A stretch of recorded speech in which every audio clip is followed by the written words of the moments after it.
need it because there's no syncing involved. See, there's that clap. That was the clap. It was. I'm Imagine that on somebody else's face. Oh my god. Super Slap 5000.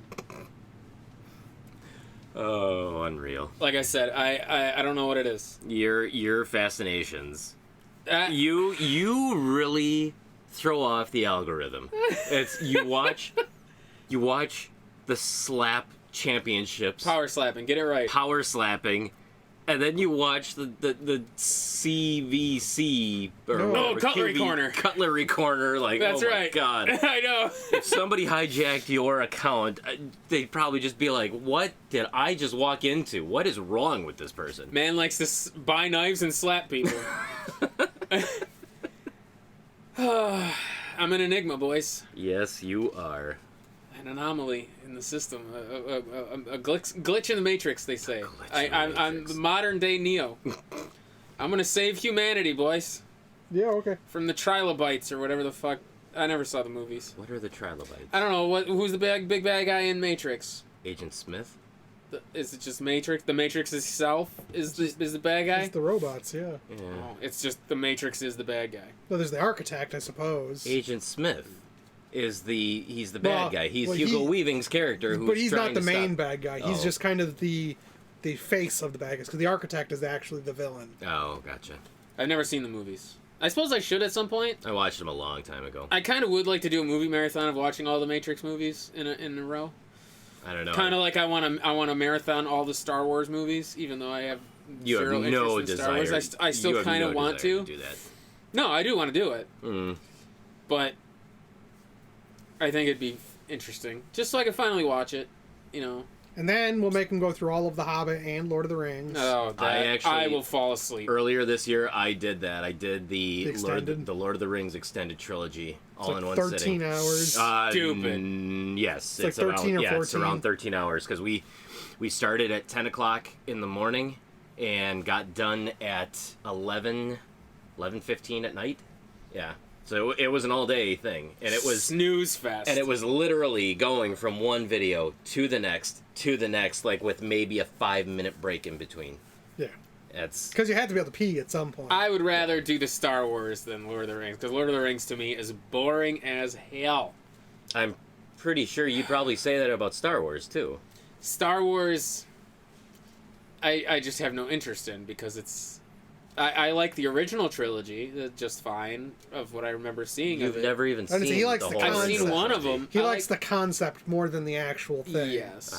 That's why I like KOTOR. I like Knights of the Old Republic. Oh, right. I like everything that doesn't have to do with the Skywalkers, dumbass Palpatine, because I think Palpatine was overplayed. I'm just sick of the nonsense. Palpatine wasn't overplayed until the sequel trilogy.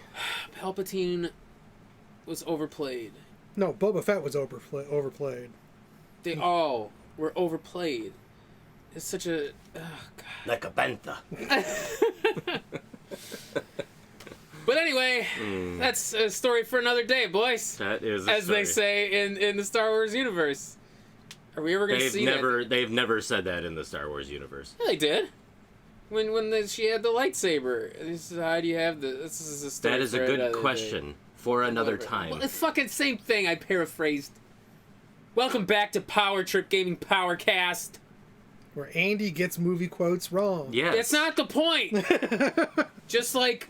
But that's everybody. Everybody gets quotes wrong. This is true. Just like the whole Luke, I am your father. Yeah, that's that thing. we have Tommy Boy to thank for that one, actually. Like, there's common misquotes all the time. That's how he did it. He looked into the fan and said, Luke, I am your father. And it's like, it completely rewrote everybody's experience of that movie. Don't think Tommy Boy was that influential. Yes, it was. It was a sadly big movie. Prove it otherwise. Until you prove me wrong, I'm right. It's okay, I'm going to apply that rule with life. Until you can prove me wrong, Until I'm just you going can prove me wrong. Well, then by that right. means I will always be right, and you'll never say No, otherwise. it just means that I'll prove you wrong. Good luck. You don't like looking stuff up.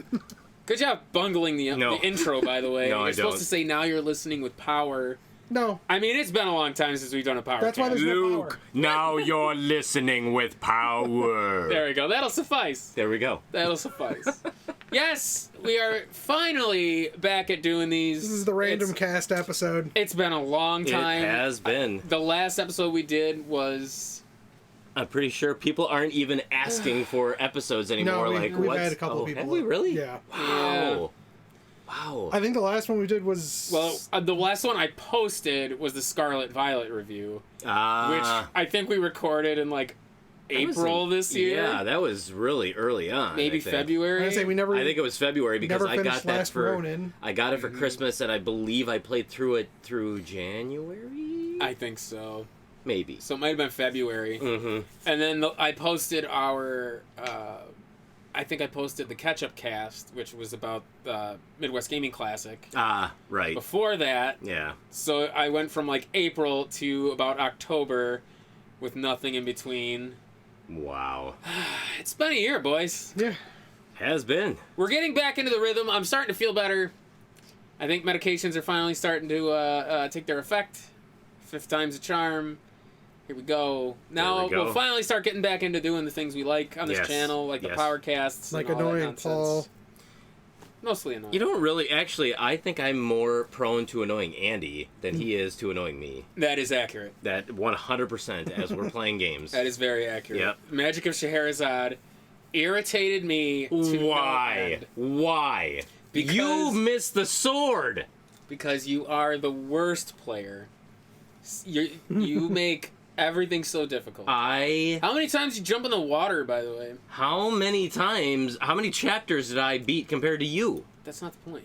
Uh-huh. I did beat chapters. Yes, you did. 2 of them. Out of 5. I Out of only 5, got I to did play 3. 2. Guess what? You did chapter 1, chapter 3, chapter 5. I only got to do 2 and 4. Guess what? What? That's 60-40. I know my maths. Not by choice. That was just by random coincidence. Nope. No, it wasn't. Because you had to start it. You wanted me to start it. You said, Paul, I did. start this. I don't know how to play it. To be fair, And you wanted me to start so that I looked like the fool and you knew how to play. which you did look like a fool.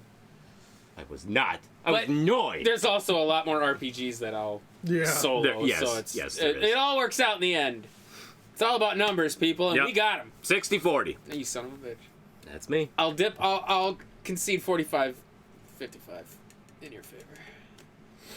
You know what? I gotta take what I can get. I'll take it. There you go. That's 50-40-10. you son of a bitch. Acceptable. Yeah, I'll take that too. But yes, so well, how are you guys doing? How's things? Paul, what you been up to? You sexy bandit. I have not really been up to a whole lot. Shocker. Playing, well, actually, I take that back. So I recently, actually, like, what I've played through, I've actually played through quite a few things in the last, like, couple months. So I played through, again, Dementium 1 and 2 on the DS. And Dementium 1 was, like, yeah, it was okay. It was better than I, like... Or it was better in my memory than it was, like, playing it again. But Dementium 2, that one was actually... That was really good to me. Really? It really was more of a Silent Hill experience. Because that's... I don't know if you know the history of Dementium. So, Dementium for the DS was actually supposed to be a Silent Hill game. Really? Is the team that developed it wanted to make it a Silent Hill game, part of the Silent Hill franchise. And they had a meeting with Konami. They showed Konami what they had, and within 5 minutes, Konami said, nope, we don't want you guys touching the Silent Hill franchise. Fucking Konami. So they literally had to just... They didn't want to scrap what they had, because they thought that they had something really good, so they just renamed it to Dementium, the ward. And it's funny, because they even put on the cover of the game, and I don't know if this was probably them saying it, but I really do think that it was the makers put it on there, it is Silent Hill meets Doom. And it literally is. It was like a first-person Silent Hill game. Wow. And so when the second one came out, they really did double down more on the whole, like, music-wise, the locations-wise, the, you even had like these, like you would transfer to this like run down portions of like where you were, so it kind of looked more Silent Hill-esque. Almost kind of like Silent Hill 3, where it's like it's normal. Yeah. Whereas now we're in the nightmare world. Yeah, kind of thing. basically. Oh, cool. So I played through those. I actually, for the first time, I had never played the series before, but I played through the entirety of Luigi's Mansion Dark, was it Dark Moon? Mm. The one for the 3DS. It's Luigi's Mansion 2. Yeah. Couldn't tell you didn't play the franchise. So I played bits of it, but I never played it. Yeah. So I enjoyed it. I enjoyed it. I beat through all of that, and it makes me want to actually go back and get the original one? Luigi's Mansion on the GameCube. Yeah. I know it's kind of. I'm trying to think of what other kind of game to equate it to. It's kind of like. I would say it's almost like a Fatal Frame. Like it's Yeah. an elementary Fatal Frame. Where it's like you have like the whole mansion, but like you can only access certain parts. There's like little puzzle things you solve to catch the ghosts. Well, yeah, kind of and there's you have to use basically like this flashing light, which kind of is almost like a camera. That's what makes the ghosts appear, and then you use your vacuum to catch them. Almost like an Alan Wake, because wasn't the flashlight like a weapon in Alan Wake? Yeah, the light hurts. The light brings the enemies to the physical realm, and then you. Well, that also happened in was it Obscure? Obscure did that too, where you had to use the flashlight and then it like stunned him for a second. Yeah, it stunned him. Yeah, so kind of. Yeah. So, but So, I mean, I really liked it, and it makes me want to go back to that that series, because it's one game for the GameCube that I don't have, so I wouldn't mind picking that up. And then just most recently, obviously, I'm playing through Super Mario RPG, which at the time of this recording just came out yesterday, and I am in Bowser's Keep. I am just about done. It was actually the part of the game that I did not like because of the fact that I knew that the game was coming to an end. Mm-hmm. So I've always not liked Bowser's Keep or Smithy's Factory, because it just reminded me that it's like the end of the game is near, and I never wanted that game to end. Yeah, that's such a good game. I've heard a lot of good things about this remaster, remake. I don't know what it is. It's not even a remake. It's a remaster. It's literally like a remaster with some remaster. added like mechanics to it. I guess. Yes. Yeah. There's definitely some added mechanics. I feel like timed hits, timed blocks are a lot easier to do in this, which. But that also might be due to like more consistent frame rates and stuff. It could be, but there's also or less input lag. But there's also moves that you can actually time block that I did not know that you could time block, and it almost makes me want to play the original to see if you actually could. Like, do you remember the move Diamond Saw? Yeah. Where the diamonds would like cut through you. Yeah. Apparently, in the new game, you can time block that. Oh. To literally take 0 damage. Oh wow. Which I never knew that was even a thing. I thought it was just an unblockable attack. Mm-hmm. Which was nice, because it looked like there were points where the game told you this is unblockable. Yes. Which is nice. I like when it's like, so you're not sitting there like an idiot trying to hit the button. Why can't I block this? Yeah. It's like, that's because you can't, dude. Yeah, exactly. Yeah, I always thought that like Water Blast or was a Firewall, Staticky, I always thought that those were moves that like maybe I just didn't know the timing. But it's nope. In fact, you cannot block those ones. Mm-hmm. So, but yeah, it's been really good. It's been addicting. Which I mean, Super Mario RPG was always an addicting game to me. That I could just play that game front to back again and again and again. So yeah, makes sense. Mm-hmm. Now you just need Jaws to be remade, and it wouldn't be the same. It'd be the trifecta for him, because he's had DuckTales remade, he's had Mario RPG remade. He just needs Jaws. Actually, Silent Hill 2 is being remade too. That's true. Yeah. it's the Wow. trifecta. So like almost all of his favorite games have been remade at least once. With varying degrees of success, because I don't think DuckTales Remastered is nearly as good as. But also, how much of that was because of the system it got locked to at first? I think. I don't even know about that. It's just the little bit I've seen of DuckTales Remastered that Paul has played, I'm not impressed. Oh. I think the original is better. that, and I don't really like DuckTales that much, but I think the original looked and played better than. I'm pretty sure it came the out on the other the systems remaster. too, but I think it released on the Wii first originally, right? What's that? The DuckTales remaster? Wii U. Wii U, there Yeah. we go. Wii U and PlayStation 3. Oh, okay. Yeah. Yeah, so that's... So I'm not sure who NES Jaws. I don't know who actually developed the game. LJN was... No, they publisher, were the right? publisher. They were not the developer. Yeah, I know. I caught myself and said they published it. Thank you. I hate when... Oh, Atlas. It was Atlas. Oh, okay. God All right. damn it. And they're remaking Persona 3. All right, Which Atlas. comes out in February. Atlas, you heard it here. Please, remake Jaws. I wonder who... Well, It won't be the same. Universal owns the rights, right? Probably. It won't be yes. the So- same. You realize it'll end up being like a much. Well, They're gonna- actually, well, they would you have could to play make- Jaws from the shark's perspective and play Maneater. There you go.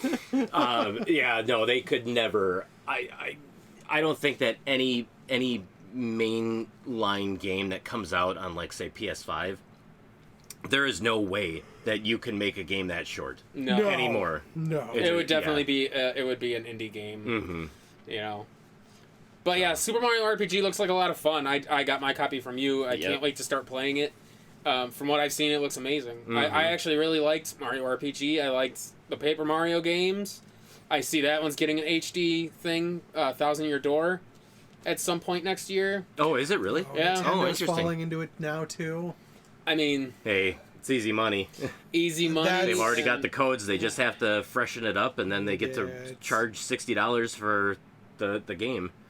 But I am going to say, though, that, I mean, this generation of consoles, Switch far and away is my favorite system. I can see Just because of how mobile it is, how easy it is to play, and literally everything that comes out for any system seems to be ported to the Switch as well. Right. And That's just- console exclusivity really isn't much of a thing anymore, other than Well, it's First just, party titles. first party titles. Well, it was difficult because with PlayStation 3 and Xbox, the Wii was so dumbed down compared to those that nothing could be ported from one to the Wii. Right. So there was such a limited amount of games that could actually come out for it. But now it seems like games can come out for the PlayStation 4, the PlayStation 5, and they somehow have the I don't know. ability to make it. Have you seen the graphics for, what is it, Mortal Kombat 1 for the Switch? No, not for the Switch, but It looks terrible. well, and it I makes can't sense, though. imagine Hogwarts Legacy plays very well on the Switch. They cut probably out not. entire sections of the game, I heard. I would assume so, because I mean well, that's a they just, massive yeah, game. but they just recently ported that to the Yeah. Switch. Yeah, from what I understand, they cut something out from that version of the game, so... Interesting. And that's where I love my Switch. Don't get me wrong, I absolutely adore it. But if I'm looking for a game that needs more graphical type thing, like Hogwarts Legacy or Or a game that has to Kombat load a 1. lot, I'll go for PS5 over... Yeah. Switch, I know, is an underpowered system in terms Well, of... it's also... It was... The chip that's in there was old when the system came out. Even now, it's even older. Yeah. So, I mean...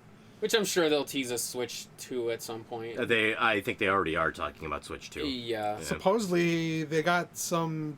Like, reporters get to go hands-on with some early prototype. No, maybe, but So... I don't Whether know. or not that's true, Yeah, I I was don't gonna know. say I didn't hear about a prototype, but I know that they're talking about, like, that is gonna be their next console is the Switch 2. Yeah. So, but let's just hope that it doesn't go the way of the Wii U and people think that it's just nothing more than an expansion, Yeah. a full priced expansion. So I mean, I'd be okay if it's backwards compatible. Obviously, it needs to be. I think In it my does. opinion, I think If you make it to where it's not, it's gonna bomb. I hate to tell you, but like the Switch 2 will fucking burn. It'll be the Wii U all over again. Yeah. Well, the Wii U it It's- was backwards compatible though. It was, but the Wii U was one of those where it was under. Well, actually, I think I'm thinking more of the new 3DS, Yes. the regular 3DS to the. Yes. I hate that name. 3DS The to new 3DS, yeah. where it's like I feel like we got 3 games for it. Xenoblade Chronicles that is was the only one that was specifically made for the new 3DS. Yes. And on the when they did have the virtual or the eShop for the 3DS, you could purchase Super Nintendo games on the new 3DS. You could not on the old That's 3DS. stupid. I don't know why. I don't understand that either. But yeah, Super Mario RPG, I couldn't buy I couldn't buy it on the eShop because I didn't have a new 3DS. Mm-hmm. So. But yes, so that's, well, anything else for you that's new? No. That's just what you've been up to? I think I did damn good. So You did? I'm proud of you. Yeah, so go ahead and top me. Kevin, what do you got? What do you got, baby? Well, that's easy. I played through like 6 games in the last like month. Well, hit us up. What you been playing? I went through RoboCop Rogue City, and Really? That's the new one, right? terrible game. Like, Oh, it's not good, huh? so as like a love letter to like the first 2 movies, it's amazing. Oh, okay. Like it nails the aesthetic and like the feel and like the sound of everything. It was great in that terms, but in terms of like a game, it was trash. What did it play What? like? Yeah. What was? It's a first-person shooter, but like, What was trashy about it? so you're RoboCop. Your Yeah. movement is stiff and slow. Oh. Like his aiming was just shit. But isn't that Like- that's RoboCop though? But his aiming in the movies is immaculate. In the Oh. game, like you're aiming and you'd be like, like enemies were like ridiculous bullet sponges. There are certain enemies like basically you weren't like doing quick kills like without like headshots. Mm-hmm. And like I would, by the end of the game, I had, it was like an 80 or 90% boost to weapon damage, and I felt like I was doing no different damage the entire time. So, and like the only upgrade I found that was like, that was worth it was one of them, because you get these different like chips you put into the gun, then you could do this like skill board. One of them had like an infinite ammo thing where you don't have to reload. It was the most useful ability that the game had.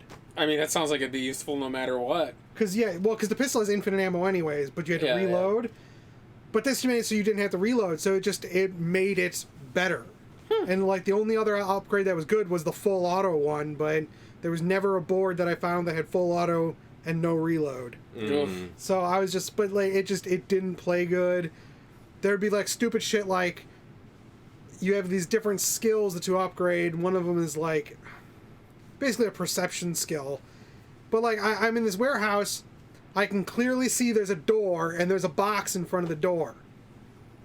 I'm fucking RoboCop. It's a goddamn wood box. Let me punch through it and go through it. No, my detective skill or whatever wasn't high enough. I couldn't tell there was a door behind it. I can see the fucking door! Oh, get out of here. I'm like, it's like, there was stuff like that. I'm just like, no. Like, if you're gonna hide something, hide it. If I can see it, I should be able to just go through it. Yeah, that's stupid. Like, there was a lot of stupid shit like that I'm just like, oh, no. Sounds like Redfall. No, it was better than that. Okay, thank God. Like, there's a bunch of really, like, cool references to, like, the movies. I'd buy that for $1. Unfortunately, there was, like, a couple stuff like that, but that guy wasn't in there. Ah. Do you remember how, like, the end of the first movie is? Like, where the dude gets, like, shot up and he falls on, like, the model of the city or whatever? No. Yeah. Or was I that the don't- end of the story, or was it the second one? I don't remember a There, lot from one of the that one. executives gets, like, shot up and he falls on, like, the model of, like, the city. Well, you can find that model with the bloodstains all over it still in OCP Tower in, like, one of the closets. Oh, that's So, funny. like, there's Yeah. nice little nods. It's a nice like, little nod. Yeah. Not, like, but, like, yeah, it's supposed to take place, like, between RoboCop, like, 2 and 3, I think they said, but, like, he's back to being more like RoboCop 1, where Murphy wasn't really Murphy anymore, but, you know, towards the end of the movie, he basically comes back to being Murphy, just slightly slower than what he was. Like, but, like, yeah, you're back to being, like, basic RoboCop again. It's like, well, if it's supposed to take place later, he shouldn't be He acting should like be this more, anymore. He should be more humanish. Yeah, like, it made no sense in that regard. So it's Yeah. like, I don't know what you were doing with that. I played through The Ascent, which was really good. It's I guess twin stick shooter for, like, it's on PS4 and stuff. Did you also play, was it the new Spider-Man? Oh yeah, Yeah. of course I beat that. Of course you did. Yeah, How was that? so Ascent was really, really good. It's like a steampunk twin stick shooter, but it's kind of Diablo-ish, and that you'll get like incremental weapon upgrades, and you can upgrade your equipment and stuff like that. It was really, really good. God, what else did I play through? Sniper Elite 5. Got so far into it, and then I just because I ran. Interest. No, I was running into glitches where like my target would go through the wall, would fall through the floor. Oh. And I'm like, whoops. well, I can't take out my target if I can't shoot my target. So it's like, I was like, fuck it. I couldn't really do much with that one. Then yeah, Spider-Man 2, I finally got to play through all of that. And that was just amazing. Yeah. Amazing. Spider-Man. Yeah. I see what you did there. What they did with like Venom in that one was kind of a weird combination of the original origin, Old school Venom, with Ultimate, new... and their own thing. Oh, interesting. That the Ultimate. Well, because like Venom was in in there, too. Ultimate Venom was designed to cure cancer or something like that. Well, in Spider-Man 2, it is an alien, but they were using it to cure Harry of a disease. Oh, interesting. Okay. And so, like in the first game, Harry is like the little bonus scene at the end of the first one is you see Harry floating in the tank with like the Venom symbiote somewhat on him and like spreading out all over the tank, like the tank he's floating in. Yeah. And then this one, like Harry gets out. Harry starts as Venom. Oh, does he really? Like he's the one with the symbiote and stuff. I don't And know like if I when would he like that. first has the suit, he looks kind of like Agent Venom. Oh, okay. Yeah. And he's going, and then eventually, Peter gets the suit for a while. Which makes sense. Yeah, and like it actually affects his personality, which was cool. Is there any dance scenes? No, Oh, no dancing. boring. No him trying to flirt with people and failing. Or going emo and just yeah. pulling his hair down to cover his face. Yeah. But like Venom, like you actually get to play as Venom rampaging for a bit. Oh, nice. And he plays like Venom should. He didn't play like a modified Spider-Man. Instead of like web slinging and stuff, he was like jumping and using his tendrils for sweeps and stuff like that. He was actually killing people. From like the trailers and stuff we watched, the game looked incredible. Oh, graphically, it's like really impressive. The thing I thought was a little weird with it is they pull in. Did you play Web of Shadows? No, I have it. I just haven't played it yet, though. So like kind of like that, and then I can't remember what the story arc in the comics is, but like where like the symbiote basically starts spreading over the city. Well, that's Venom starts trying to do that. Like he was going to purify Earth basically by taking everything over. Oh, gotcha. But it's weird because all of like the non-Venom symbiotes have Null's spiral. And there's a fragment of like this the meteor that he came on that can like basically help him create more symbiotes that has Null's spiral, but there's no references to Null otherwise. Oh, interesting. Which so is it was a little weird. Almost like a tie-in to King in Black without like. It almost feels like maybe that's the direction they're going to start. They might go in the future is bring in Null or something. Yeah. But Mary Jane gets possessed by a symbiote and becomes Scream. Oh, okay. Which was a really cool cameo. Yeah. But she's literally there for like a 10-minute thing. You beat her and then it's gone, which was a little weird. So they introduce her and then have her go away like right away. One of the really cool side missions is you're tracking down this cult leader with Yuri Watanabe, who is actually Wraith. Okay. So she actually is like, and she's in the first game as Yuri as a cop. In the Miles game, she's gone, and then in Spider-Man 2, she shows back up as Wraith. As Wraith, yeah. Which is cool. But she's been tracking down this cult leader, who she's like telling you, oh, he's a serial killer and stuff like that, and things like that. I couldn't figure out who he was through most of the game. He's a redhead serial killer who's obsessed with fire. Well, the second that you said serial killer, I'm like, well, the only serial killer that's ever really been in there is Cletus. But it didn't seem like Cletus, because I don't ever remember him leading a cult that was obsessed with burning things with fire. Yeah, that's Cult of Carnage. It's a reference to the... Well, but yeah, they were a cult yeah. of like some, I can't remember what they called it, but like the one I figured out it was Cletus is there's this book he has, and in it the guy, their prophet or whatever, it looks like a symbiote. I'm like, that's Carnage. Yeah. Right there. And then later on, they steal a fragment of the symbiote, and he reveals that, his name's Cletus Cassidy. He goes away with a fragment of the symbiote. Oh, nice. So they're setting up Carnage for the setting up next game. Carnage. So yeah, like they set up a whole lot of cool stuff with this one. That's awesome.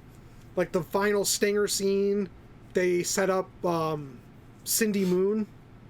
Oh, Silk? Yeah, Silk. Uh-huh. So, and Peter is basically setting it up to step away as Spider-Man a little. Yeah.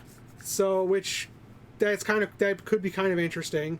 Plus, it's Doc Ock is setting it up for another sort of Sinister Six, but with either Harry or Norman becoming Green Goblin. Oh, okay. Because without the symbiote on, Harry's disease starts coming back. So it's kind of... How would it be Harry then?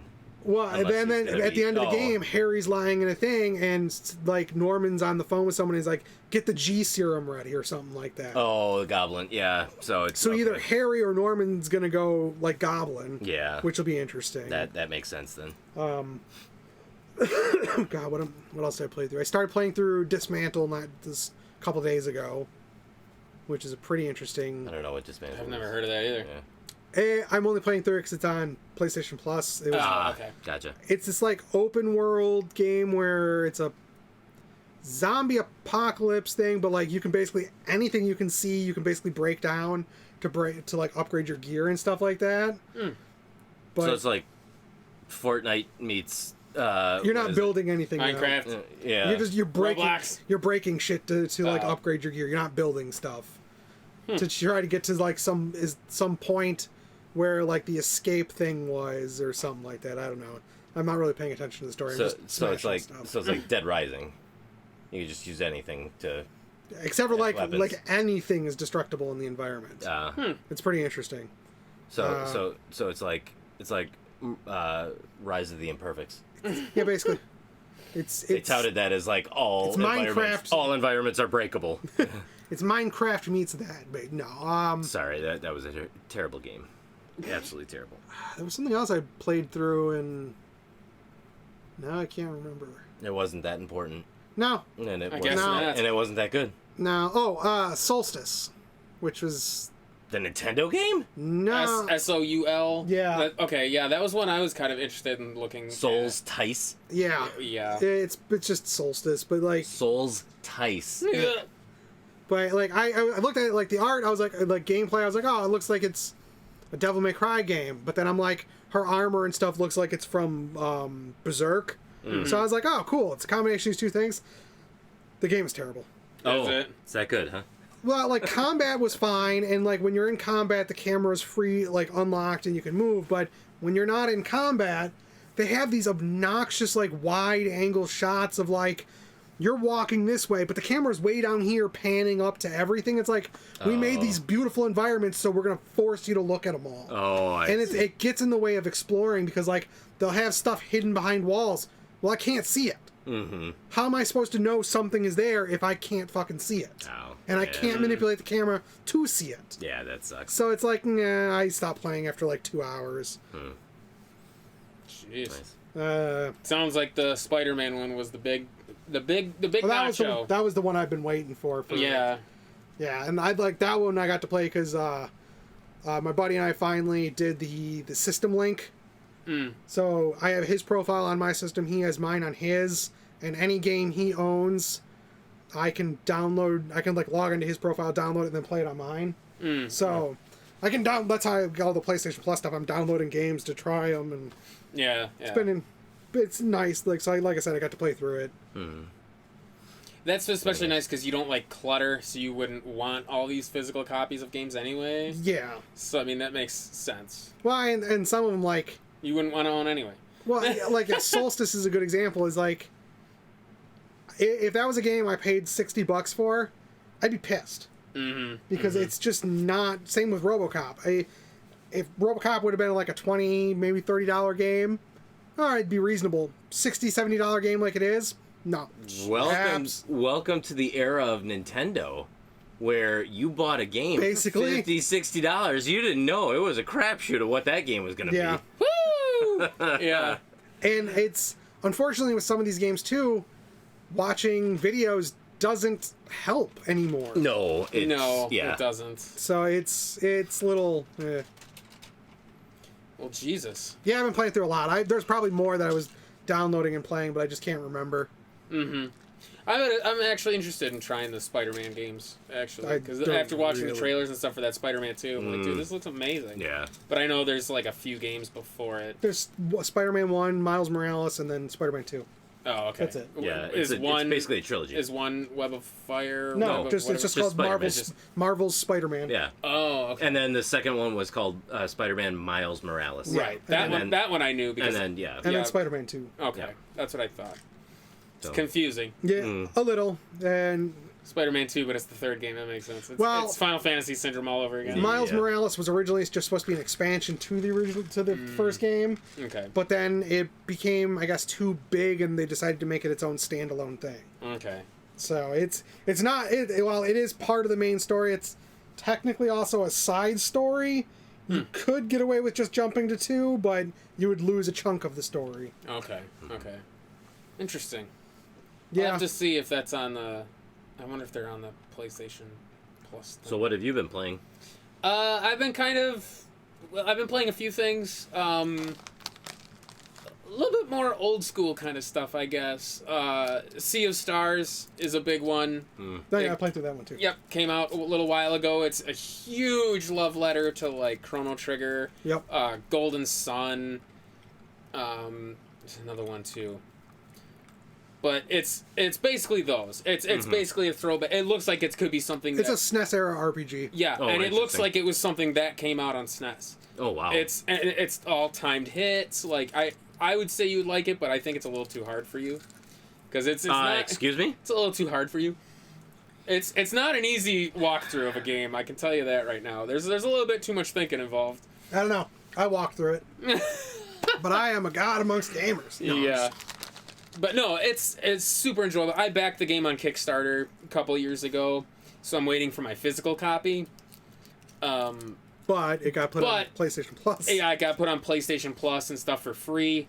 So I was like, all right, I'll download it on there and play it, because I've been itching to play it. And I have to say, I'm super impressed with it. It plays just like those old games. It looks like it's a fantastic game. That's nice. Yes, I am super... If you get the chance, Sea of Stars, I know it's up for awards on various like gaming sites and stuff. Is like Did they release it for the Switch? It's on everything. Yeah, it's on everything. Yeah, Switch, PlayStation 5. Well, I didn't say, do you have PlayStation Plus? I don't know. I can't imagine he would. No. I wasn't sure if he went like the low end or the middle or like just one of the little ones for it. No, I didn't. Besides that, I've also been playing, kind of talking about remakes and stuff. Star Ocean 2 got a remaster called Star Ocean Second Story R or something like that. Yeah, well, because it's they maybe at First Departure R for the remake. They did that on So was it Vita or PSP? Well, they did First Departure and Second Evolution, which were both PSP. There we go. Yeah, PSP. But then they released First Departure R on PS4 a while back. I want to say that was basically just a port with some added stuff. Yeah, I think it was just a PSP game cleaned up a little bit more. And this one's like a straight up from the ground up kind of remake, reimagine, but still kept a lot of the same elements. Very, very good. I love Star Ocean 2. It was one of my favorite RPGs on the PlayStation 1. And it's this remake they did of it is fan-fucking-tastic. Nice. Wonderful quality of life improvements. Battle flows much, much better. And it's... if you've never played Star Ocean 2, go for it. Super great. Well, and much like Final Fantasy, while there might be references to other stuff, they're self-contained stories. So. Yes. That's the nice part. It's like this... It kind of is a continuation of Star Ocean 1, but not really. You play as the main character from the first one. It's almost like Ys, where they're one story, but not one story. Yeah, it's so weird. The Ys series is very strange in that sense. You literally plays the same character through every single one, but they're all self-contained stories within his adventures. It's very bizarre. Well, and with the amount of amnesia he has. Oh shit, he's got so much damn brain damage. Poor Adol. But no, Star Ocean's great. And then I've been playing through other little bits here and there of other games just to try them out. I know I tried Astria Ascending or something like that for the Switch. I want to say that's what it was called. Oh, that's the one you were telling me about on the way over here, right? No. What the hell one was I telling you on the way The here? Celestial one or something rising? Oh, Astral Ascent. There we go. That's a different one. That's another one I backed on Kickstarter. It kind of looks like it plays like a Wizard of Legend. I don't know. It's like a roguelite sort of like dungeon crawler. It's super fun. I'm a sucker for wizardy shit, and it's like you basically build your spells and I'll have to show you sometime. Super fun. I really loved it. Kind of more of a Hades, I guess would be a better way to put it. I know that was a huge game. But yeah, that's basically it. Is that I'm waiting for Persona 3 remake comes out in February. But that'll kind of go on to, I guess, what I wanted to talk about today. It was, and I know we've talked about this before in a different episode. I think it's the Power Trip remade and remastered. I think it's the name of the episode before, but we seem to be hitting that again, where they're just taking everything and just remastering it, remaking it, re-releasing it for another $60. I mean, you do know why that is, right? Because suckers like us will pay for it. We are now of the age where it's not our parents buying the games for us. It is us who have disposable income to spend on these games. And we have nostalgia for those games. Oh, yes. But also, too, it is a brand that is already tried and true. You have... How many games have come out this year that were supposed to be these big AAA titles, that were supposed to be the launch or the starting point of an entire franchise, only to fall squarely on its face? Forspoken! Redfall. There you go. I loved Forspoken. Personally, I thought it was fucking phenomenal. Was that the one that basically, as soon as it came out, or like a month later, the entire the company disbanded? No, the Square dissolved them and moved all the people into other departments because people ripped it apart, which I don't understand why. I fucking loved and adored Forspoken. I know Kevin played a bunch of it. I don't think you ever finished it. No, I got sidetracked playing other stuff because Forspoken is it's one of those games where it's so massive. But it's like the Ubisoft open world games where it's like, oh, I see it on the map, I have to go do it. And it just gets overwhelming at a certain point. My OCD and like ADD do not work together on these types of games. Sure. So it drives me nuts. It just became too much and I got distracted by other stuff. Yeah. The way I forced myself through it was I did that for the first 2 areas. I saw something, I had to go do it. And then like the final few, I ignored shit. I'm like, I was struggling too. I had to force my brain to be like, just fucking ignore it. And, I mean, that's how I got through it. But, because eventually, in that game, there are certain things that become obsolete. Like, you get this mana power to basically upgrade your skills, and your crafting. To be honest, there's so fucking much of it. Well, you don't need it anymore. So you can ignore half of the things on the map because it's all mana traps. By the time I think I got like the first like spell type from one of the main I can't remember what they're called. Oh, the Tantas? Yeah. So you start with your 2 skill trees and then I got the fire one. I already had my skill trees maxed out, and when I got the fire one, I immediately just maxed it all out. Yeah, it's I very had that easy much like that, and still had tons of energy left over. It was like, it becomes a pointless resource. Yeah. Same with the equipment. The equipment is kind of universal, where it's like if you like the look of something, you can change all the skills on it to be whatever you want it to be, and then just max it out parameter wise. And that's your best equipment. So it's like there are certain things where it's like they're inconsequential to do. So it's like that's pretty like you said, it's one of those open world follies where it's a big full world of nothing. So, but that is my point, is that so you make this Forspoken. You put $100 million into it. What did they spend? Whatever it was. What did they spend on it? It was supposed to be like 300 or 400. Okay, so it was ridiculous amounts. Point made. 300 or 400 million on a brand new AAA title that is supposed to be your launch point for an entire franchise. And you don't know if it's going to do well, so you're throwing all this money to make sure that it succeeds. And then it comes out and it crashes straight on its face. People don't like it. People complain about it. That's wrong with it. And basically the team of 100 people that you had working on this game, or 200 people, however many it was, now you completely disband that team. You dissolve it because this game lost us money and we can't afford to keep this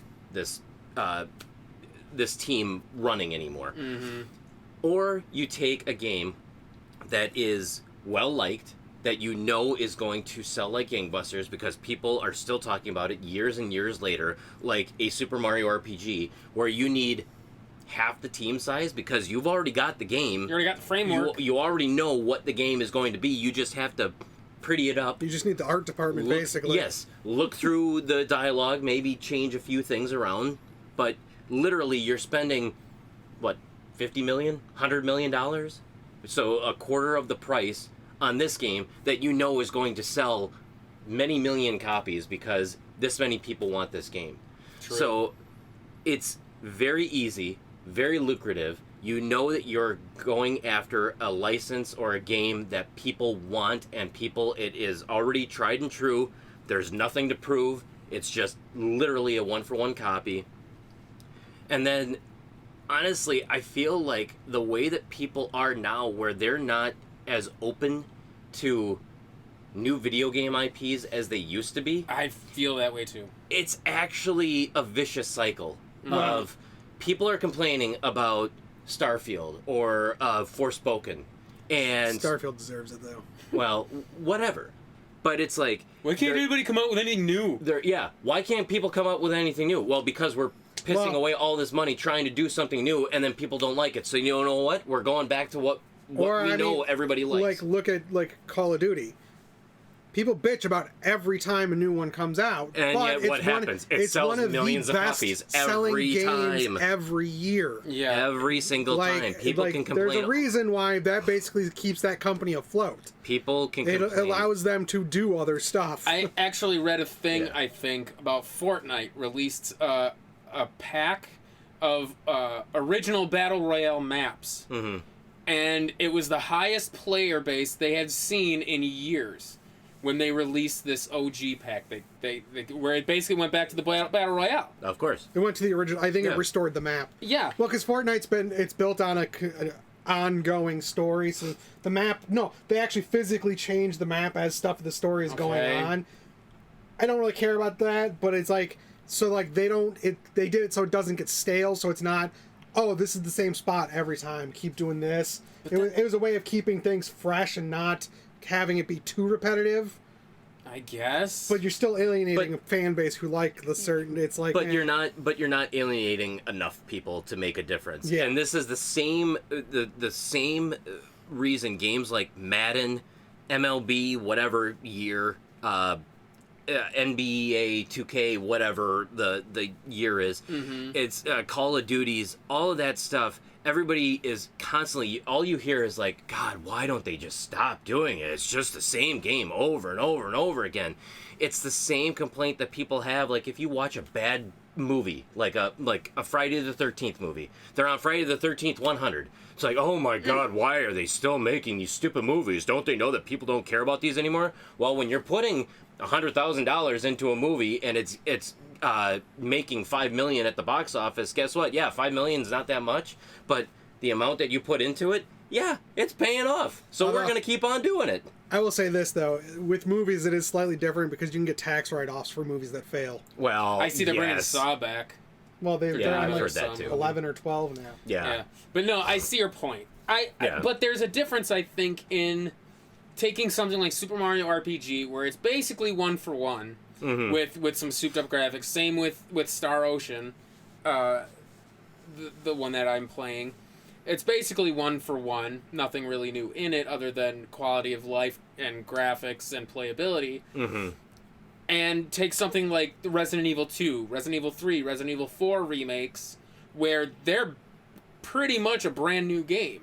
Yeah. With obviously familiar beats, but it's a brand new game. Like, it's from the ground up. You know what I mean? Yes, but again, with Resident Evil 2, Resident Evil 3, it may be, or Resident Evil 4, the remakes, it may be a brand new game. Yeah. But you are literally taking, and that is the same thing that happened with Resident Evil Remake.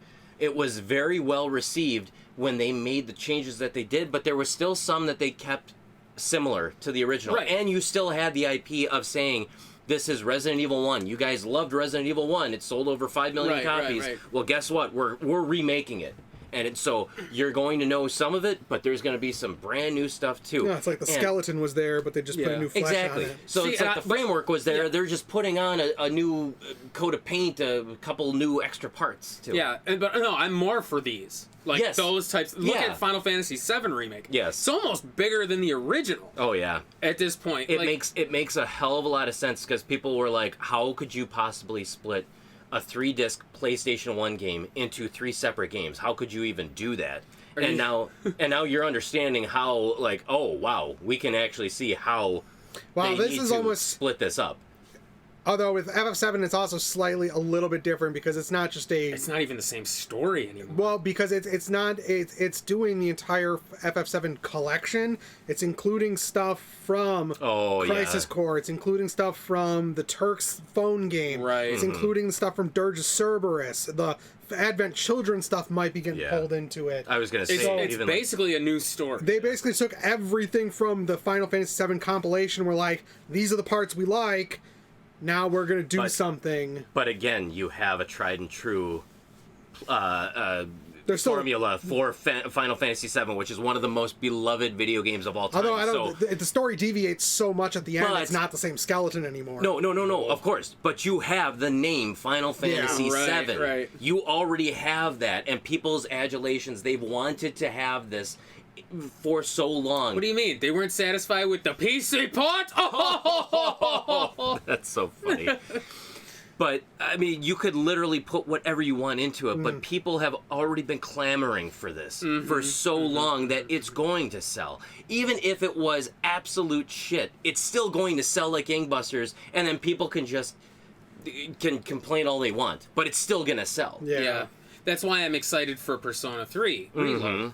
It's basically taking like the Persona 5 kind of engine and applying it to that game. To the old games, yeah. Persona 3, because I don't know how familiar you are with the Persona games. None whatsoever. It pretty much reinvigorated the series, because Persona 1 and 2, they were tough. For the PlayStation, For the PlayStation, they were very tough I remember games. trying to play the first one, and it was just... Ugh. It's a slog. They're difficult. Like, they're old school difficult. And Persona 3 kind of made it accessible. Oh, and sure. Persona 4 even more so, and even more so with Persona 5. Like, they're milking Persona 5's fucking dick like you wouldn't believe. Yeah. Like, they just came out with a tactical RPG for Persona 5. Oh, seriously? They've done a Warriors game for Persona 5. Wow. They've released Persona 5 2 or 3 times now. They've also done the dance They've done game. A Persona 5 dancing all night game. Oh, I remember. Yeah, the rhythm I game, remember that. Yeah. I'm actually surprised they haven't done a Persona 5 Arena. Ultimax includes Persona 5 stuff. I didn't think it did. I think the re-release did. Oh, maybe it did. Yeah, because they did the Persona fighting game. Like, they are just Persona. I don't know if they'll ever go to Persona 6. Like, it's basically Skyrim all over again, but Persona. It's like, for fuck's sake, would you please? Well, case in point then. Maybe once it stops selling, then they'll because Capcom does that all the time with their Street Fighter games. Yeah. How many iterations of Street Fighter 4 and Street Fighter 5 did we get before they came out with Street Fighter 6? I think Destiny 2 is starting to do that too, where because now they're finally releasing their final chapter. I think it's called Destiny, or their final season. I think or expansions. Destiny 2, the final piece, or something like that. I think it's the last chapter before they're all right, it's done. Like, Yeah. Well, at least this part. at least this done. part of it, because I mean, fucking, whatever. Destiny's lame. I stopped caring about that a long time ago.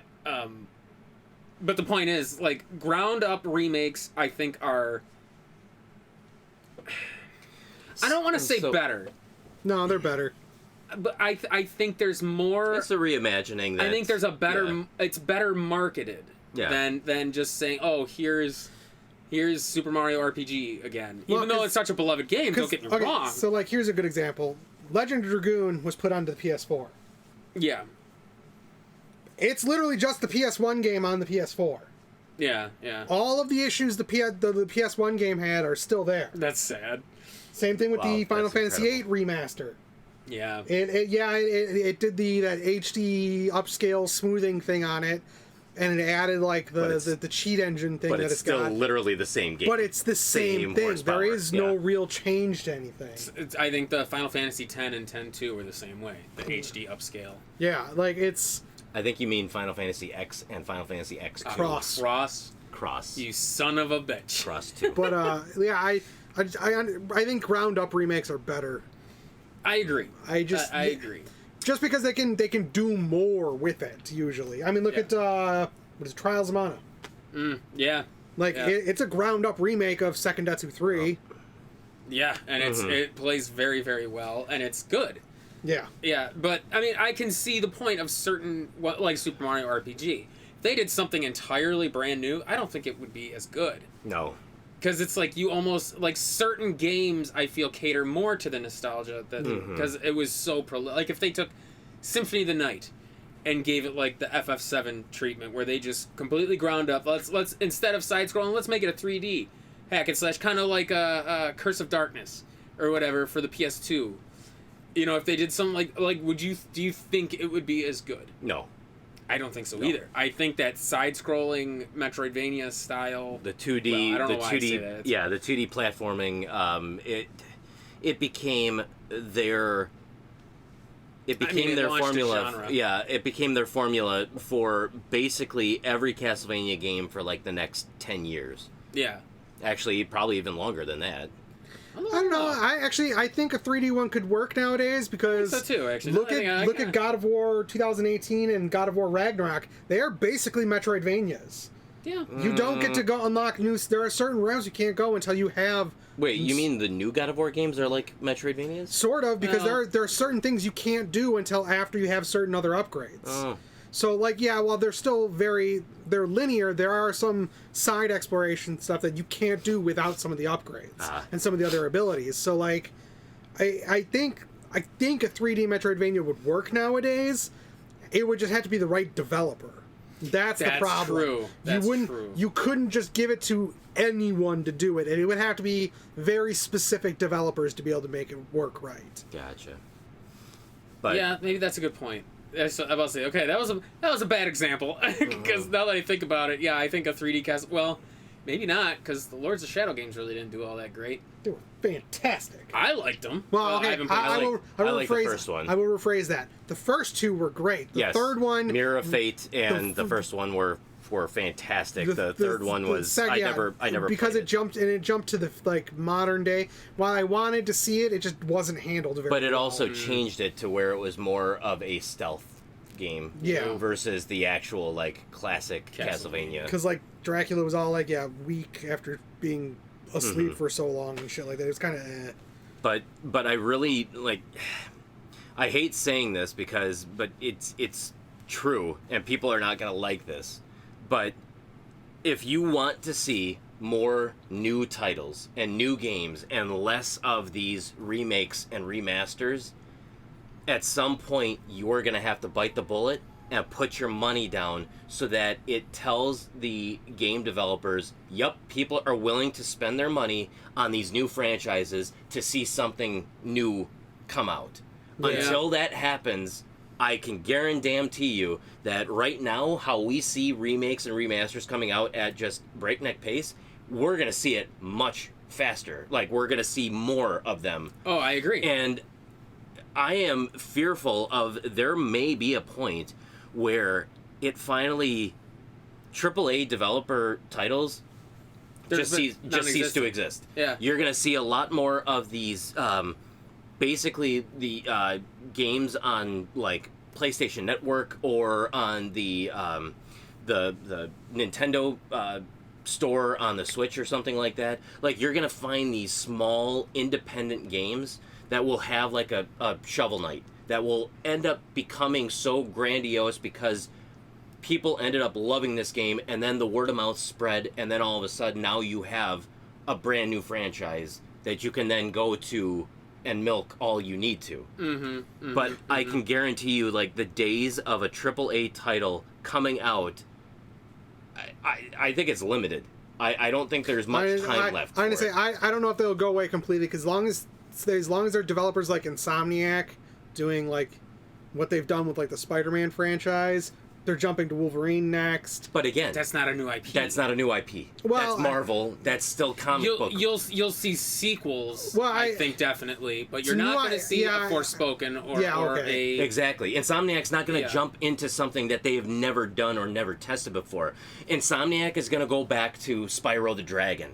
No, they're not, because they don't own them. Well, what Microsoft you know what? owns them. Shut the hell up! Stop being such a know-it-all and being right all the time. No! Stop it! Unless you can correct me, I'm always right. But again, they're like, Naughty Dog is going to go to Crash Bandicoot. Yeah. They're going to go to The Last of Us. They're not going to do some new title that they don't know if it's going to succeed. They can't take the risk. No, they really because can't nowadays one failed game means the collapse the company of a is studio. The company is done. Yeah. Yeah. I mean, look at what was that game that came out by Square Enix? That Babylon's Fall. It was supposed to be a big MMO nonsense thing. That's games as a service don't work on consoles. What happened? I mean, really. I think they're still around, but what happened to CD Projekt Red? They recovered after Cyberpunk. Did they recover? Oh yeah. But they were hurting for a while, and there was they talk were pretty that much on the verge of collapse. They were talking about bankruptcy. CD Projekt Red, like they would have been hurt. They wouldn't have closed from it. You don't think so? That was a pretty prolific failing. They are filthy rich. Oh. Like they're like Microsoft, almost not quite to that level, but they are rich. They could weather it without a problem. I don't know, man. There's not many companies that could do that. No, the PR hit, and I was about to say, future games not selling would be a different story. Yes. But they can weather the game failing. But I mean that puts a mark on your record. Like you see another CD Projekt Red title coming out, you're like, yeah. Cyberpunk 2077. Anyone? Yeah. Well, that's why like Starfield, like as much as that game was hyped up, it's not. Like, it's not a bad game. I know it's glitchy as fuck, as per Bethesda. It's a Bethesda game, but it's Bethesda. They released a game that's cool and good in concept and functional for what it is, but it's going to be the modding community that makes it what it should have been. And that's pathetic for a company that's supposed to be one of the best developers out there. Considering Bethesda's been around since the NES. Yes, they have. And I know I talked about it before, but like, glitches and issues that were present in Skyrim are still there in Starfield. You kidding? The glitches and stuff from Skyrim were in Morrowind.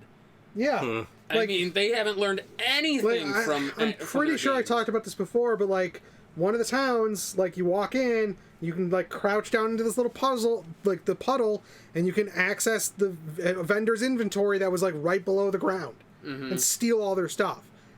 That should not ever happen with a studio like that. Yeah. Like there's like large swaths of you're walking. Like, wasn't there a game?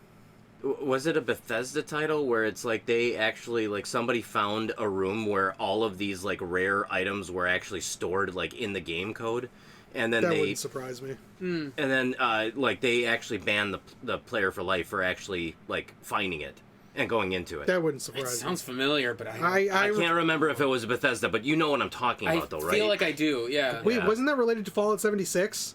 I think so. Maybe it was Fallout 76 where somebody found this like treasure trove stuff that was supposed to be off limits to players, but I guess they just didn't expect any players to find it, and somebody did, and then they ended up giving them a lifetime ban. for like discovering a mistake that you literally made in the game. It's glitches and bullshit in their games, just like it's just like the Skyrim thing where you could take a spoon or whatever and walk through walls. Yeah. I can't remember what it is. You pick up a bowl, basically turn around, like push it into the wall, like turn around backwards or something, and it'll push you through the wall and stuff like that. You can still do that. Yeah, like it's stupid shit. Mm-hmm. Like, why wouldn't you? As soon as that hits, why wouldn't you fix that? Yeah, code it to better some sort of collision out. section. Yeah, Mm-hmm. But that's or like the thing. I watched some gameplay for Starfield, and they went to one of the places, and it's like, okay, your destination is, we'll just say like 400 meters that way. Started running. There was literally nothing in between. No enemies to fight, nothing to discover, nothing. It was just dead area. Empty area of just rocks. like Redfall. We're gonna keep coming back to Redfall. Yeah, I see where Paul's getting at with the why new IPs aren't a thing, or going to be non-existent. And I wonder too if a lot of that negativity towards new IPs is just because of how loud reviewers are nowadays. Like, you had reviewers in like Nintendo Power and IGN. It's not, and you know, GamePro. Game Informer, GamePro. You know, you have those types of reviewers, but like, it's not that they're loud necessarily. people take it as gospel. No, not even that. Back then, you could post something in Nintendo Power. What was Nintendo Power's base? 3 million subscribers, 5 million subscribers. Well, I think we'll just say loud. I think it's just he means by reach. We'll just say, yeah. That's what I mean. Yeah. So maybe we're talking about the same thing then. That was your reach. Was the publication. Now you have a reach where somebody posts something on YouTube of their review, or Twitter, and it literally reaches 5 million people, 10 million people within 24 hours. Yeah. Like, that is a huge reach that now you can't just say, oh, well, it's just one person. Like, okay, this is just one person's opinion of it. But because they themselves have so much, I guess, regard across, like, the... Too much clout. Yeah, basically. Yeah. Then people are taking their thought of it for gospel. I mean...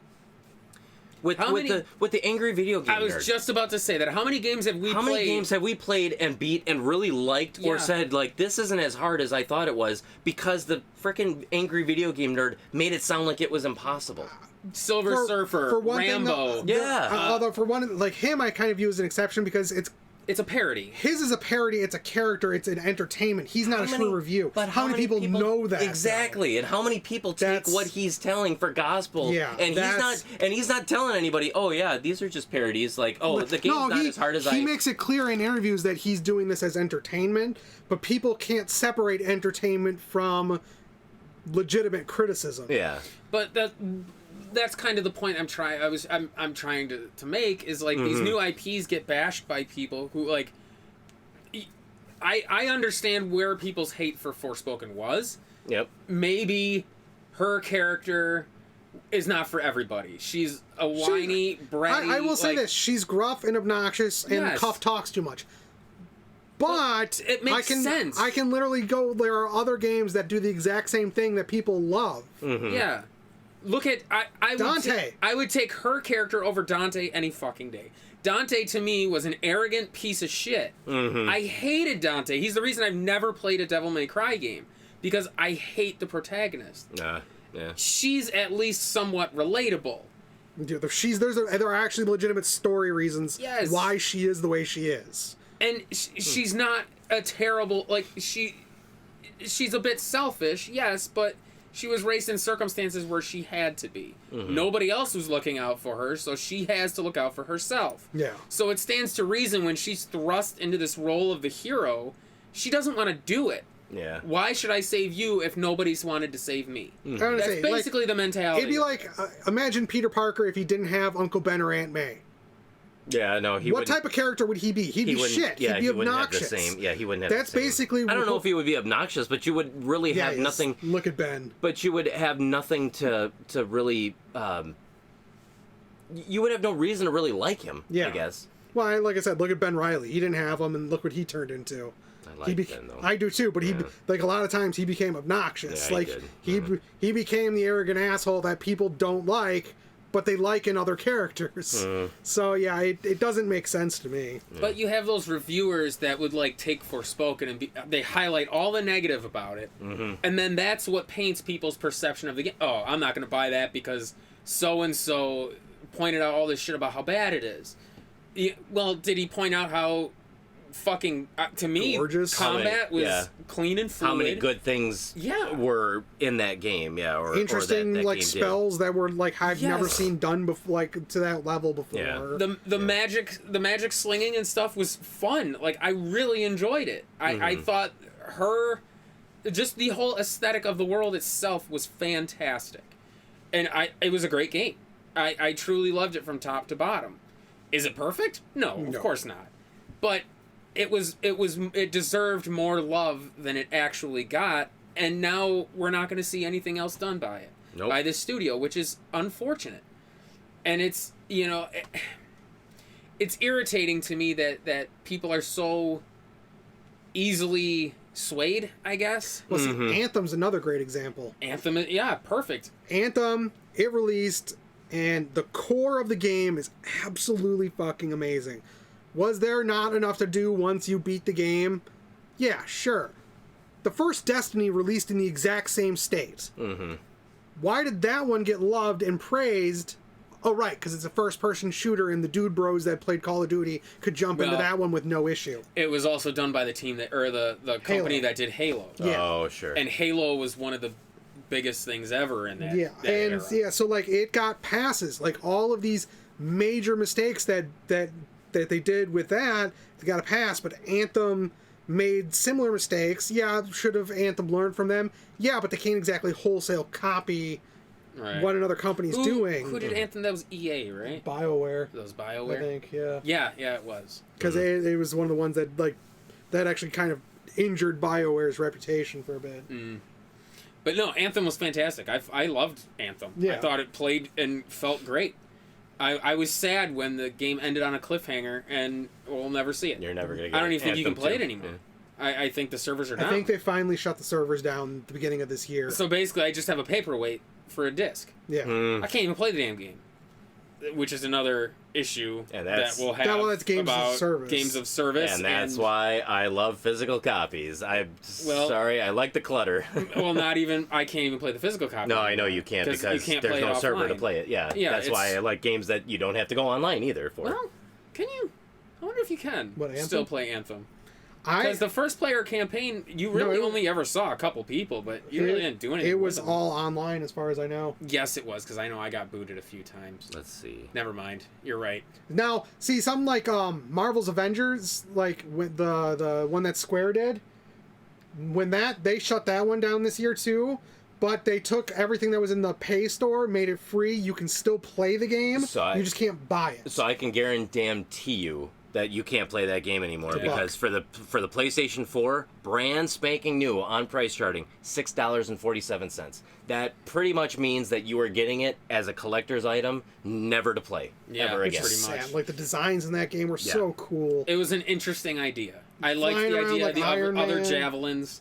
I thought it was a very fun. I'm glad I played it before it got shut down. Me too. Yeah. And it's sad that... See, that's a game like that. I would love to see them be like, look, we can't do anything with this. Here's this code. Go make a fun server and have a modding community do what they want with it. I would say just take it off the server. Just make it a single-player campaign, or you can play co-op. And do it that way. Because I have a sneaking suspicion Outriders is going to go that way, too. Because, I mean, I don't know how well World Slayer did, but... Well, that was the end of their story, too. They were done, so... But it's like, I wonder... Because Outriders you and I loved. Me, you, and Adam. As far as I know, the only thing on Outriders that you connected to the server was for their loot pools, so they could convert it over to a single-player thing. You would hope so. But I think it's just they were doing the loot pools to prevent cheating and duplicating of items. Probably. So that's something I could see them just being able to set as a download to put into the game and say, hey, the tables are in the game. Just nah. Yeah, because I loved Outriders. I thought it was fantastic. So I didn't understand when your brother hated it and got a refund. Or was he beyond? Alec? Yeah, was he beyond the refund or whatever? Yeah, he fought to get the refund because he hated it. Yeah, which doesn't make sense to me. And me neither. I know Yumi and Adam loved it. I still haven't gotten World Slayer. I need to eventually go back to it at some point. There's too many other expansions and stuff I want to get that. Yeah. Like Horizon Forbidden West got the Burning Shores. I still have to get. DBZ Kakarot this year came out with a couple of with the new expansions, which didn't see that coming. They put 2 new expansions out for that. So, well, 1 new season pass that's got 2 stories released and a 3rd one coming. Yeah. I don't know. It's hard to say what the future holds for gaming because I don't think any of us could have predicted this kind of thing. Like, did you really think Super Mario RPG was going to end up getting a remaster? Even up until the day that they announced that it was getting a remaster. You thought it was April Fool's? No, I literally didn't realize that there was even people asking for a remake of the game or a remaster of the game. Like, it didn't need to be remastered in my eyes, but I mean, I still enjoy the fact that it was so that I could play it. But no, I never would have imagined that this one would have been a candidate for getting remastered. Yeah, same. They're digging out all sorts of weird shit to get remastered and brought back to life. It's so bizarre. Yeah. Like the kind of age we're in for gaming right now. You know what I mean? Like, I don't know. Like, as much as I loved it, I never would have thought Metroid Dread would have been a thing. That's true. And that game was huge. That's true. Yeah. That had a really good launch. It sold very well. Yeah, I mean, we still haven't heard hide nor hair of Prime 4 ever since they scrapped the entire thing and had to start from scratch. Yeah. So, I mean, who knows if even Prime 4 is going to see the light of day. Well, and that brings up, like, KOTOR, with the remake for that was announced that they're not working on it. Yeah, that's sad. Which sucks, because that was one I was really looking forward to. I was wondering what they were going to do with it. Yeah, because I loved the Knights of the Old Republic games. I thought those were fantastic. It's the only Star Wars shit I've actually enjoyed. Because it shows that the world of Star Wars can be put beyond the Skywalkers and the fucking Emperor and like all that bullshit that the movies were all shoehorned into. You know what I mean? Like, it showed so much more that you could do with the Star Wars universe. And that's the stuff I like, is the lore of it. That's not bogged down by the just inane bullshit. So, I don't know. We'll have to see what the future holds for gaming, but like I said, unfortunately, remakes and remasters are the future. Other than like, well, I don't know. That's like I said, like there are still good companies like Insomniac. Then you have like Larian Studios. That they're the ones that just did Baldur's Gate 3.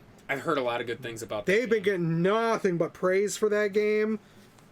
Do I think the praise is a bit overblown? Yeah, sure, because in the last couple of years, there have been other style RPGs of that nature that have all basically bombed, but they're not quite as polished as Baldur's Gate 3, but like there have been other like Pillars of Eternity, like 2. Same style game. Who's talking about that one? Why? Other than the people who liked Pillars of Eternity. Yeah, so there have been games of that style, but for whatever reason, people hyper-focused on Baldur's Gate. And I've heard it's pretty fucking big. Like, I've heard it's gorgeous.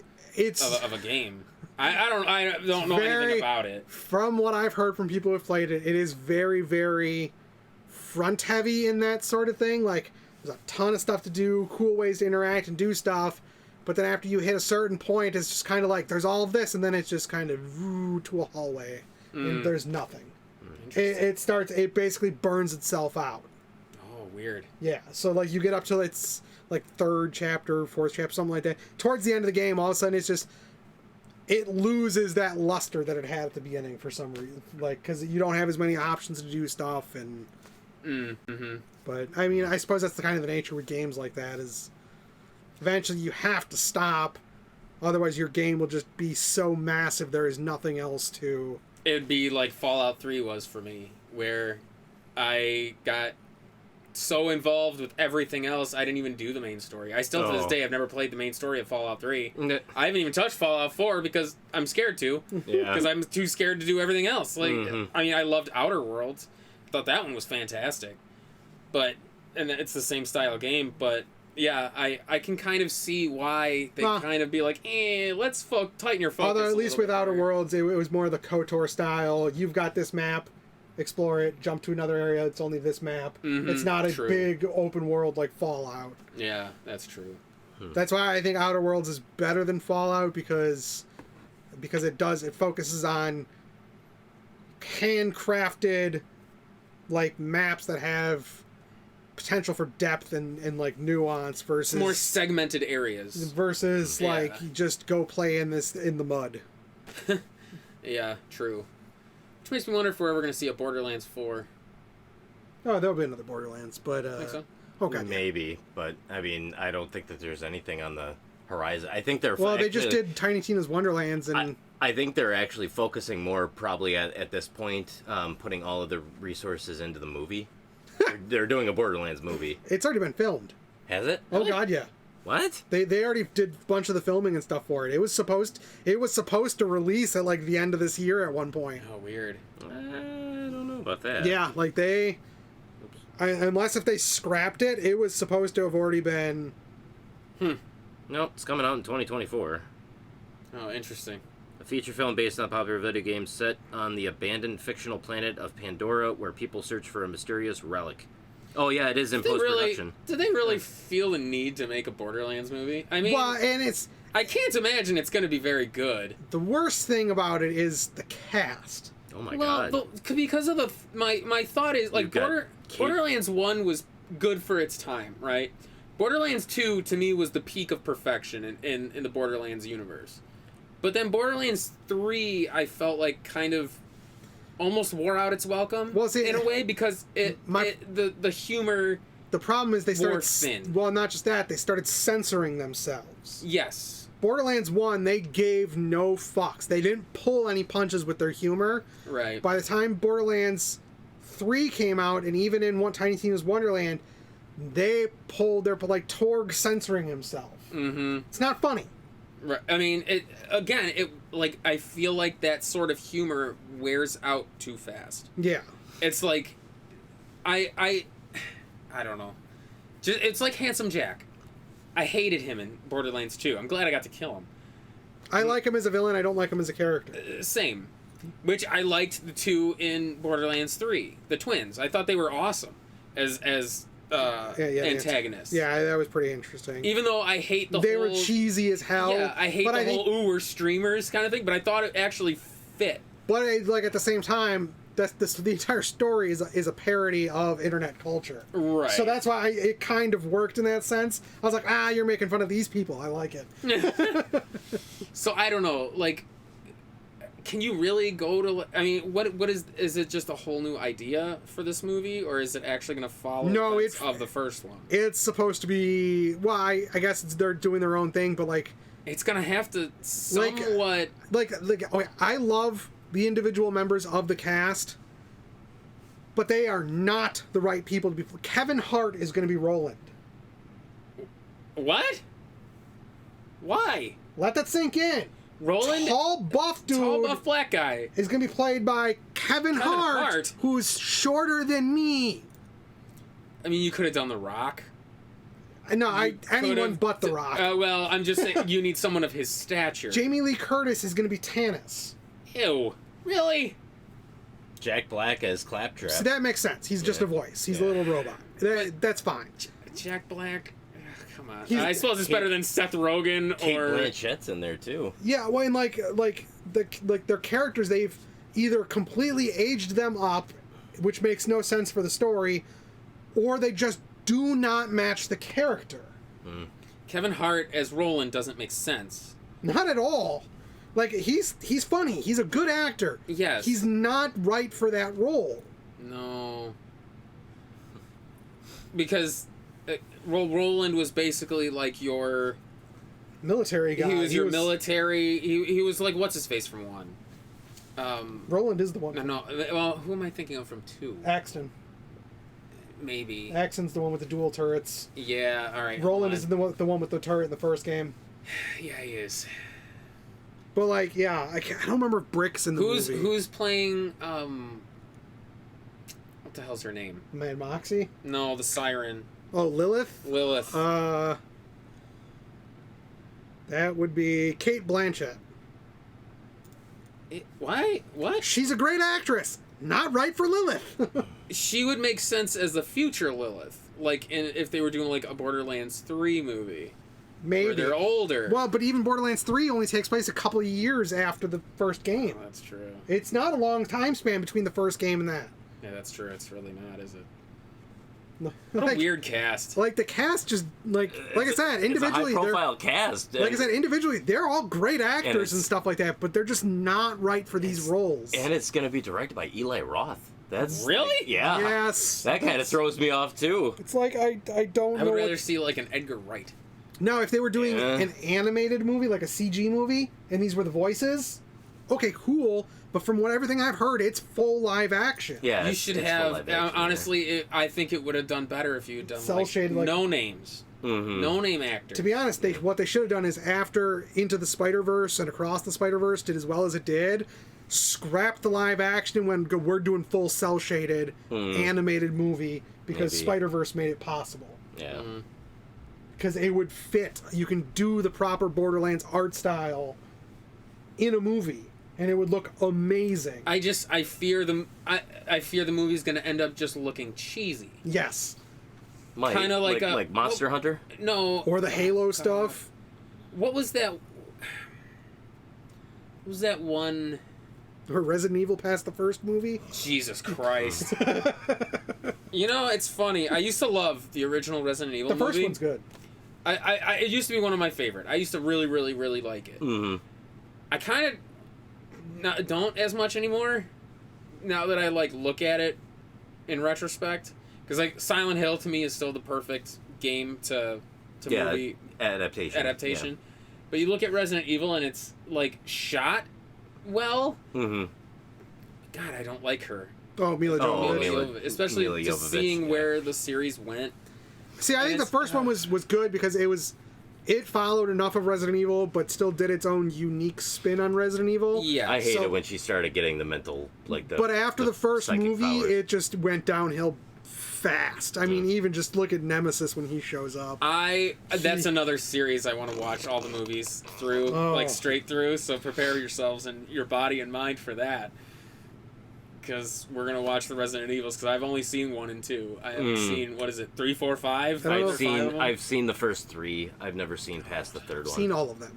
You are, I've even seen all the CG movies, I've but seen those the- are actually pretty good. yeah. I've only seen they have the big ass hammer guy from Resident Evil 5, Oh, the yeah. one wearing the black mask, Yeah.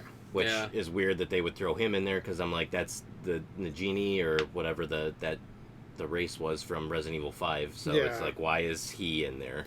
The movies don't make sense. It doesn't Yeah. matter. The movies stopped making sense after 1. To be Pretty honest much. with you, Pretty much. like it got very bizarre. It went very, what is that, Return of the Living Dead, not the Romero stuff, but the other series, Oh, where it's just over-the-top weird, and that's basically what the Resident Evil films became. it did. Well, again because they were making money. Well, new IPs. It weirdly almost bleeds into movies too. Mm-hmm. Well, I mean, well, and that's what comes out anymore besides animated Pixar shit And remakes. and remakes? The thing that's funny with me is with movies is people are always like, well, they're doing this remake of this movie. Why? The original was so good. It's like, was it though? Look at Wizard of Oz. People are like, it's A classic. a fantastic classic. Do you realize it's like the 10th attempt at doing that series? Oh yeah, there was one before it. I think There's more than one before the Judy Garland movie. Yeah. They go all the way back to when he was still alive and writing the books. They were making stuff. Eh. Like people don't like stuff like Godfather, like no, not Godfather. Scarface with Al Yeah. Pacino, remake of a 1930s movie. Like all these movies that people view as classics, the majority of the ones they view as classics are in of themselves remakes. So it's like. I can see some of those getting more more praise based on like performances. Yeah, individual yes, actors or like I think- techniques they pioneer. Yeah, cool. I love when stuff gets the reference. They get the credit for the stuff they deserve like that. But as far as like anything being a classic, I'm like, remake whatever you want. It doesn't hurt the original. But there are some remakes that are just Terrible. complete trash. Yeah. Like Disney and most of their live action ones. I just wonder who wants live action of these Disney movies. Some of them I wanted, like Aladdin when we were younger. I would have liked to seen a live action, but it wouldn't have worked back then. No, it would have looked horrible. And now they just they did it, but it doesn't feel right anymore. I wonder if that's because we're older. And that's, for me, I think that's the biggest thing is Disney, like that style Disney movie doesn't hold the sway it used to. Because I almost kind of feel like it's weird when people our age hold Disney movies in such high regard. It's like, these are like kids' movies. Yeah. Like, well, I don't know. Again, and maybe it's just weird to me. Disney movies are but- also like super weird versions of classic literature. Yeah, because So, like, you go read the original like Little Mermaid, Mermaid. story, and it's grotesque. she like dies at the end They of it. I cut think. her fin in two to make legs. Yeah, and stuff like that. And I'm pretty sure doesn't she turn to foam at the end? She turns to sea foam at the end. Yeah, because what is it? What is it with mermaids where they turn to foam? I don't remember if it's like There's a lore with it. It's if they. I don't remember. Fuck. But yeah, like That's how she dies at the end of it. She turns into sea foam. she in the original Little Mermaid story. yeah. yeah, Oh, wow. she like dissolves and turns into foam. Because that's how mermaids in lore. That was how they explain Die. sea foam. But I forget what it is that does it. It's like if they fall in love or something. She like with she men- failed with to a make human. him love her or something like that. Something like that. Yeah, I can't remember what it is, but Like go read the Grimm books. They're crazy. Well, I mean, hence Grimm. yeah. Well, I mean, I like I said, I think it's kind of weird when like older people find like those movies like it's their identity. I don't know. It's well, weird to me. when it's someone's identity, me. it's weird. But if just enjoying it, I'm fine with. But when they make it their identity, I'm like, what is wrong with you? Mm-hmm. Because like me, Alice in Wonderland is still one of my favorite books I've ever read. Mm-hmm. But it's because the book is complete fucking nonsense. There is no deeper meaning to that book. Right. Like all the stuff people want to put on it is like, it's not there. That stuff didn't come until much, much later. Mm-hmm. I don't know. Maybe that's just me. Maybe it's my old, cynical, beaten down, jaded brain just not enjoying things anymore. Could very well be. Everything I love dies. So, I don't know. I guess that's enough of our rambling for now. No Unless you rambling. guys- More rambling. Unless you guys have anything else to add I don't to know. this topic. I don't, but I just if I will end with this though, is that if you don't want to see remakes, you're gonna have to bite the bullet at some point, and you're gonna have to give in to some of these new IPs, Give something a chance. so that it gives things a chance, and it gives the developers the sense that yes, people do want to see new IPs. They don't want to just see the same stuff rehashed over and over again. So otherwise, it's going to continue being this vicious cycle of people complain about the new IP, so then guess what? We go back to the old one. Well, then the gamers complain about always going back to the old stuff, and the circle just continues to repeat until literally we will not have any new IPs Don't anymore. worry, You know- Microsoft will buy everyone up before that happens. You know what we end with? You end up with Pokemon. Pokemon, if you really look at it, It's literally been it's the same exact shit. From same. Gen 1 to now Gen Every 9? single time. Yep. Yeah, 9? Yep, I think so. I can't wait till the Scarlet and Violet remakes. And we're... Well, they are talking about possibly doing black and white. Of course they are. Didn't they do? Isn't that what Ultra Sun and Ultra Moon were? Those were basically remakes, weren't No, they? Those were those were sequels. toppers. Oh, those were toppers. just like Black 2 and White 2 were tied. Just like I see. Platinum, just like... I see. Yes. Okay, But don't worry, those remakes are coming too. probably. I'm sure. Oh yeah, I can understand the Diamond Pearl remakes and like the older systems that were on old gens. yeah. So black and white, because you had 3 games on the DS. You had X and Y, Sun and Moon, White, Black, Diamond Pearl. Diamond Pearl. That was You had 4 games on a handheld. Like, Well, actually, they've all been on Well, handhelds. XY was I guess. 3DS though. Yeah, well, yeah. I suppose now that I think about it, Pokemon franchise has always been on handheld. Yeah. It All is, right, dumb yeah. analogy. Yeah. But my point is, are we going to buy the next generation that comes out? I don't know. Absolutely. Oh, of course we are. Of course we are, because we're stupid. People can complain all I'm they not want. stupid. I'm stubborn. There's a difference. People can complain all they want, but they're still gonna buy them. I'm still how gonna many buy times? How many times have you said that you were like you didn't finish a Pokemon game because you just got bored with it or whatever, and then you literally will go out and buy the next one? I sure will. That's like 90% of his collection, though. But that's How many of you? But that's I where- could say the same thing with Paul, though. How many of these games have you actually played? good amount of them. well, that's why we're doing the channel. Yeah. But I mean, but that's why people can complain all they want. But then when you start throwing your money at something, like, don't be surprised when they continue making it the same exact way over and over again. Because, I mean, just imagine if, like, X and Y, when they introduced Fairy type, right? If they completely changed the way the game played. Let's say they overhauled the battle system completely. It's not... It's called Pokemon Ranger. I like the Pokemon Ranger Yeah, games. they were interesting. There's a Mystery Dungeon. I think some of the offshoot games are some of the more enjoyable ones. Mhm. Gale of Darkness. Coliseum. I mean, Coliseum. I mean, just imagine if like that's what Pokemon completely rewrote the script. How many games it would have been before they went back to the tried and true I'm waiting for Pokemon. one-on-one, I'm waiting for 4 Pokemon. times damage. I'm waiting for Call of Duty Pokemon Edition, Call of Duty Assassin's Creed. I mean, we got Pokemon Dynasty Warriors. I mean, we might as well. Oh my god, I want that even more now. So Every game needs a Dynasty Warrior. It was Pokemon. the toy one. No, it was Pokemon Conquest. It was the tactical RPG. That was Nobunaga's Ambition or whatever. Yeah, it was. Nobunaga's Ambition. That's what it was. Pokemon Nobunaga's Ambition. Pokemon did a Nobunaga's Yes. Ambition version. It was called Yes. Pokemon Conquest. Oh wow, Yes. that's insane. I mean, they did a fighting game. Of course, Pokemon yeah. tournament. Yes, I I mean, remember the Pokemon tournament. yeah. But my point is, like, do you think it would have... It still would have sold as well if, like, they changed? Do we keep going back to it because it's familiar? Yes. People like what is familiar. We bitch because we want to see something different. And to be honest, I would fully embrace something different. Oh god, yeah. Fucking change it up. I really, at this point, you almost... I feel like you need to, because you have over 1,100 Pokemon now. I mean... You can't just keep adding more designs to the pile and doing the same shit. How do you...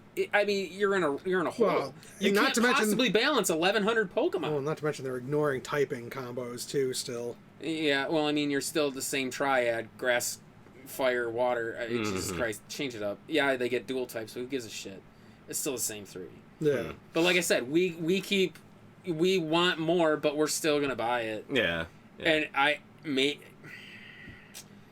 we're part of the problem, boys. I think we're all. I think to some degree, a lot of people are all part of the problem or are guilty of how this world that we got into. Yeah, it is. I feel like Don't worry, it's not gonna get that bad. Once everything's on Game Pass, we won't have to worry about it. That's right. Microsoft. They own Blizzard. All hail Microsoft. They own Activision now. Yep. They're gonna own everybody. Mm-hmm. They're gonna buy out Nintendo. They were already talking about it. They're not. Nintendo would never sell out to Sony them. would never. Nintendo would sooner make us a console with Sony. Do you think they'll release something called the PlayStation? The Nintendo PlayStation. The Nintendo PlayStation U. No. I think the new PlayStation they'll call it. Yeah. No. The new yeah, PlayStation U. No, they won't. Maybe throw a cross in there. I mean, I don't know. Could you imagine a Nintendo Sony to finally crush that fucker that is Xbox? No, Xbox is gonna crush itself Yeah, and go as digital. basically. Well, we say that No, that's Microsoft's plan. to crush itself. They No, don't to want it. go They digital. want to get out of the hardware and just do Game Pass. Yep. Literally do only like they want to go the way of like Sega. Have their stuff on as many systems as possible while not doing hardware anymore. Sega. Oh, that was a topic I was going to talk about, and I forgot. For next time. That's maybe a story for another time, I guess. What's that, Sega? About I saw somebody comment about something that Sega had 0 RPGs that were any good. Really? Yeah. Well, them is fighting words. Yeah. I know. They That's had why I quite think it'd be a good They topic. had quite a few. Wasn't Beyond Oasis was an RPG, wasn't it? Beyond Oasis, Crusader of The Senti, Phantasy Star series? Fantasy Star Shining 2, 3, and 4. Force? You had Shining Force, Shining in the Darkness. Yeah. Like Crusader, you had a shit ton of Highball? RPGs. Yeah. I don't know why they would be saying that there was no RPGs. Because they're comparing it to the Super Nintendo. Yeah, but even, well, Super Nintendo... But you look at... Well, this will be another 2-hour discussion if we Yeah. go with Yes, it. it will. Yeah. I will close with saying, you look, though, at a lot of the RPGs on the SNES, a lot of them are very similar. Yeah. How many RPGs did Square put on that fucking system? It ain't broken, don't fix it. We just had this entire that's- conversation. That's not even including the ones they didn't even fucking bring over here. Bahamut Lagoon. I mean, the other Secret of Mana games. I mean, you got so much shit that, and it all looks the same. Because that's what Square's style was at the time. So I don't know, but like I said, that's a topic for another time. We'll talk about console stuff. Yeah. But that'll do it. We're back. We're back, baby. We are back. Power never Gaming left. Powercast. I never left. You've These been two listening guys. with Power. Well, I mean, you can shoot us an email at nespowertrip@gmail.com. And listen with Power. You can also check out the YouTube channel With at power. powertripgaming.tv. Takes you directly to the YouTube channel where you can watch us tackle the NES collection. With see power. Us and see us in person in Power. We're just going to do it to annoy you now. With power. That's fair. With Power. You're the worst. He started it. This is why we haven't done one in 6 months. With Power.